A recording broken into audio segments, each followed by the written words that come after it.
নমস্কার বন্ধুরা, মিতার রোজকার রান্নায় আপনাদের স্বাগত। আজকে আমি মিষ্টি দই রেসিপিটা নিয়ে এসেছি। দেখুন কিভাবে মিষ্টি দই বাজারের মতন আমরা তৈরি করে নিজেরা বাড়িতেই খেতে পারি। এই চিনিটা 3-4 চামচ আমি চিনি এটা একটু ক্যারামেল হবে বলে দিয়েছি।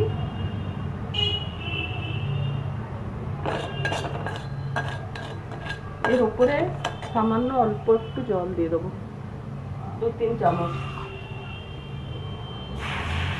একটু 3-4 চামচের মতন জল দিয়ে দিলাম। জল দিয়ে গ্যাসটা বাড়িয়ে দিয়ে তাকে প্রথমে ক্যারামেল তৈরি করবো।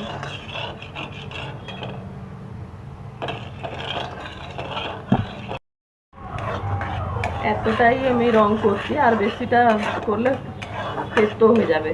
আমি গ্যাসটা কমিয়ে দিচ্ছি। আর এটা 250 দুধ আছে।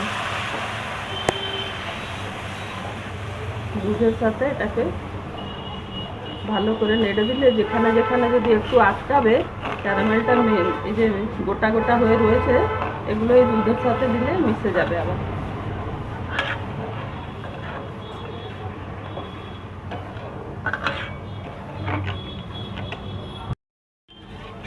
এক কাপ জলেতে 1 প্যাকেট গুঁড়ো দুধ দিয়ে এটাকে ভালো করে, এটা উষুম জলেতেই গুলে দিয়ে এর উপরে দিয়ে দিচ্ছি।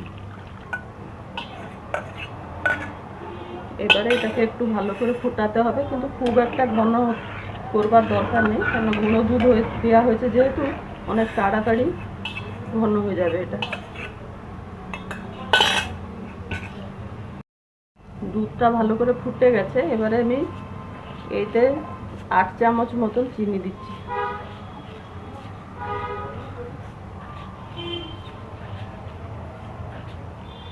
চামচটা আমার ছোট, আর তাছাড়া মিষ্টি দই মানে দইটা তো মিষ্টি লাগবারই দরকার। আপনারা যদি কম মিষ্টি খান তাহলে চিনিটা একটু কমিয়ে দেবেন। এবারে এটাকে আর একটু ভালো করে ফুটতে দিই, তারপরে আমি দেখাচ্ছি। এই মাটির হাঁড়িটা আমি এইতেই দইটা বসাবো, তার জন্য আমি একটু চারিদিকে টক দই একটু লাগিয়ে দিয়েছি। আর এইটা 4 চামচ টক দইকে ভালো করে এভাবে ফেটিয়ে রেখেছি। যখন এতে রাখবো তখনই আমি দেখাবো।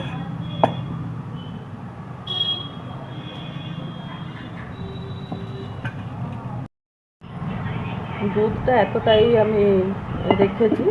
আর এটাকে দইটা মেশাবার আগে একটা আঙ্গুল এইভাবে ডুবিয়ে দেখবেন। একটা আঙ্গুল ডুবিয়ে দেখলে এই যতটা গরম আছে আঙ্গুলটা সহ্য করতে পারলে তাহলে জানবেন যে ঠিকভাবে এখন দইটা দেওয়া যাবে। আর যদি বেশি গরম থাকবে দইটা, এই দুধটা তো ছিঁড়ে ছানা হয়ে যাবে। এইতে এতটা দিলাম, দেওয়ার পরে এই যে দইটা আছে এই দইটাকে এর সাথে মিশালাম, মিশিয়ে দিয়ে ভালো করে ফেটিয়ে দিয়ে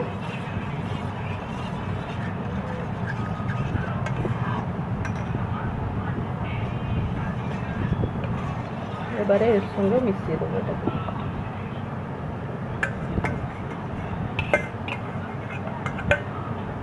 আর এর মুখের ওপরে একটা ফয়েল, এটা একটা এর উপরে ঢাকা দিয়ে আমি বসিয়ে দেবো। এটা নুন দিয়ে দিলাম, অনেকবার ইউজ হয়ে নুনের এইভাবে রঙটা হয়েছে। এর উপরে একটা প্লেট বসিয়ে দিচ্ছি, প্লেট না বসালেও হবে। এর উপরে আমি হাঁড়িটা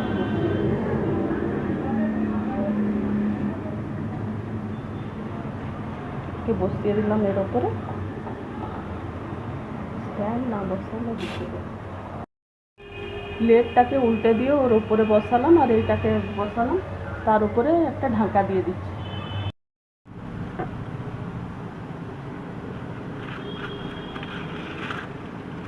দেখুন দইটা কালকে যে আজকে যে বসিয়েছিলাম 4-5 ঘন্টা বসে যাওয়ার পরে এখন কেমন সুন্দর বসে গেছে পুরো, আর একটু নড়ছে না, কিছু না। আর এইটাকে ফ্রিজেতে 3-4 ঘন্টা আমি রেখে দিলাম। আমি একটু কেটে দেখাচ্ছি। দেখুন কত সুন্দর বসেছে, একটু জল নেই, কিছু নেই। আর যেভাবে আমি করে দেখালাম একবার আপনারাও করে খেয়ে দেখবেন। ভালো লাগলে আমার চ্যানেলটাকে লাইক, শেয়ার, সাবস্ক্রাইব করবেন। ধন্যবাদ।